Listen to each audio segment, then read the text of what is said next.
So here we are, the Bike Shed London show. Yeah. Let's have a walk around.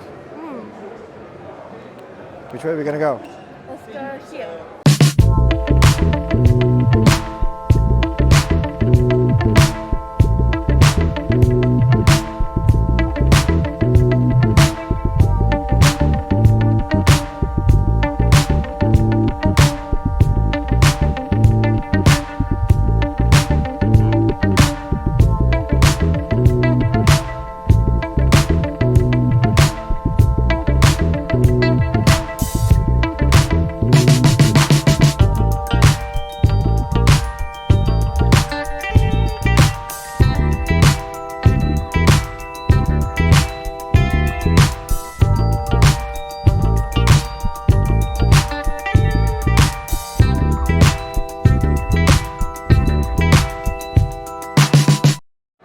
So you guys, thanks for coming along with me today. You're welcome. We had a good walk around the show. You saw some live music which you enjoyed. Yeah. Loads of bikes. What did you think of the show? It was really good. I really enjoyed the very classic styled bikes with the blue tinges, the green tinges and purple tinges, isn't it? So you focused on the paint colours. And the shape of it. Okay, alright. What about you? I think a lot of the paint jobs are quite interesting. Some of them obviously are built to be more kind of beefy looking. They're supposed to have bigger engines. Those are quite interesting to look at. A lot of them aren't really built for, comfort or for kind of like, something you'd expect to ride on. These are more kind of like statements of fashion. They're more statements of, I have a lot of money to spend. Here's this bike I've restored and kind of made my own thing. It's more kind of like a status symbol, but it is nice to see what ideas people come up with. I mean, I think one of the more interesting ones I saw was a military style bike. It had military green. You had an ammo case on the side for holding things, and then you had a bigger like ammo box or gun box on the sidecar, which is quite interesting to see. I don't know. I feel like a lot of them would be. I think they'd be a lot cooler if some of them were more kind of designed for riding, because I think you were saying they're more for like cruising around town. But I think it'd be interesting to see somebody with a kind of original design, either paint or frame-wise, for kind of longer travel. Would be cool. Well, they're more. I think they're more supposed to be artwork and expressions of individuality than practical machines. I think practicality is like a second consideration. The main thing is how cool does it look, Yeah. I mean, stick a massive tire on it. Some of them had ridiculous handlebars. Oh yeah. True. And it looks cool, but it's like as something utilitarian that you use daily. That's not what it is. It's A lot of them seem to dance this kind of very fine line between really, really cool and really, really stupid.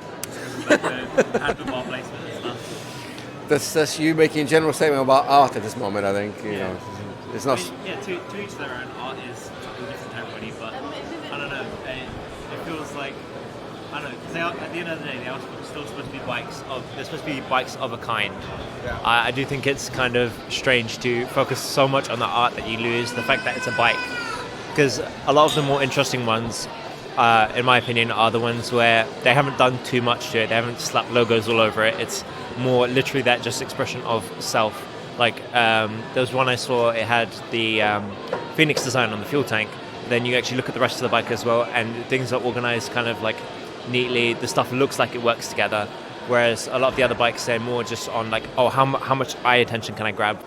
Bright colors, pipes and wires going everywhere. It was kind of more just like mess than art. But again, it's up to the individual if they want it to look more chaotic, more kind of like, look at me sort of bike. I think it was a very, very good show. There was loads of custom-made designs of bikes, and the helmets too.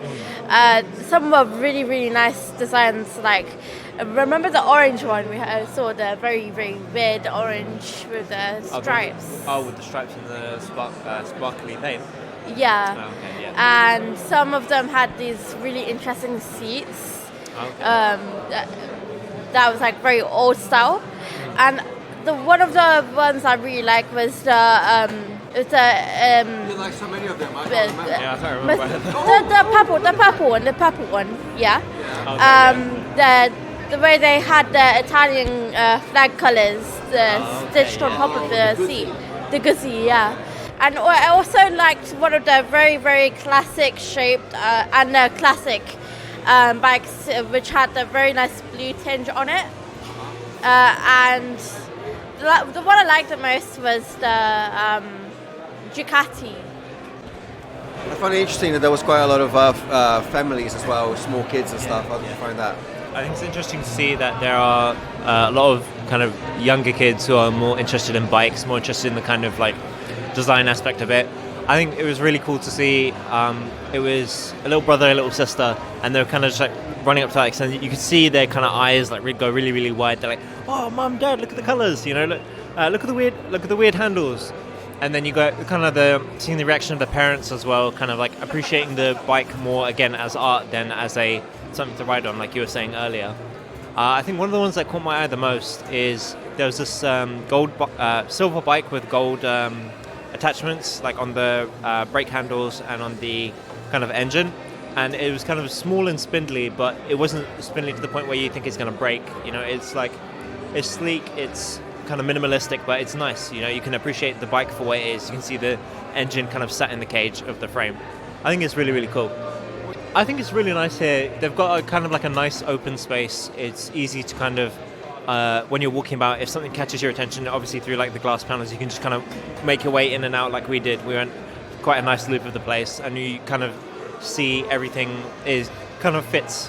You know. I love the set out of the bike shed, because it's a very open space and you can see through the windows of what is inside, and I love the brickwork around the shed, and you can see the roof through the roof type of thing. Also can sit down and enjoy the food, like the time we had our pizza, we had those like hammock seats type of thing, so we could relax and eat. Most favorite one was the green honeycomb one. The bike, yeah. The paintwork was so nice. You can see how much detail it was in it. I just want to say, I think some of the more older bikes as well were really interesting, because we had a few bikes which were completely caked in mud, but like even those ones which are like very caked in mud or rusty, they kind of had this aesthetic of their own. They kind of stand out in the crowd. I do kind of appreciate the fact that people, although they have restored the bike to where it works, they've still kept a lot of the kind of character that bike has from its use. Would you, if I asked you, would you prefer the traditional bike show or this? Is it a fair comparison, or is it like a completely different thing? I think because of, obviously, in the other bike show we went to, there was a lot more kind of bikes. There's a lot more kind of Traditional bike show. traditional bike show. Yeah, but although this one has less, I feel like it's easier to kind of see everything. So you get more of an idea of like the general feel of what kind of ideas people had going into it. Because in those bigger ones, you can't see. It's very hard to see everything and remember everything. I would recommend people kind of come here, take a look, at bike shows, because I think now they're more kind of leaning towards everybody can see it. It's not an exclusive thing. You don't have to be a biker to fully enjoy kind of what's on display. The traditional bike shows I've been to had it went smaller after the pandemic, so it had really nice bikes there, and I also liked the aesthetics of this one here.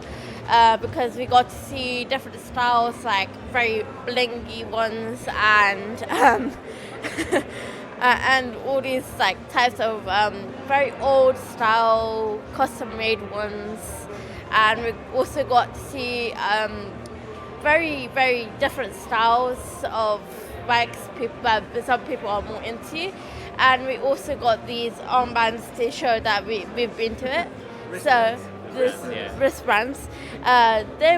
This show was so nice and really good. So I'll rate it. I think I rate it a 10 out of 10. You? 10 out of 10. Yeah, I'd say a 9, a 10. Yeah, I definitely think if I was to kind of attend one of these again, I'd be able to have more of a closer look now that I kind of know a little bit more about bikes. I thought it was different. Again, it's more about the custom bikes. It's more about the lifestyle and everything that goes around it. There's a whole scene around custom bikes and restoration bikes and all that, and that's what this is all about. So it's not about selling you the bikes; it's more about selling you the lifestyle. It's not by any stretch of the imagination cheap. Hipster stuff is fashion stuff. It's not cheap. The bikes are not for sale. You're not to sit on them. You're to look at them and appreciate them, and maybe talk to the creators, talk to the artistic people. So in that way, it's very, very different. It's a completely different kettle of fish. I still enjoy the regular bike show, but it's the first time I've come to this one, and I think I probably would come again. No, I enjoy watching them, looking at them, and appreciating the craft that goes into them. But I don't think I would want to ride many of them. There aren't many of them that I would actually say, "Ooh, I'd like to ride that." Not my style. Yeah. I like them. I like the look of them. I respect the people who ride them and the people who do the work and have the craft and the skills to create them. Yeah, 100%. Yeah. But they're a bit mad. Okay, thanks for coming, guys. Welcome.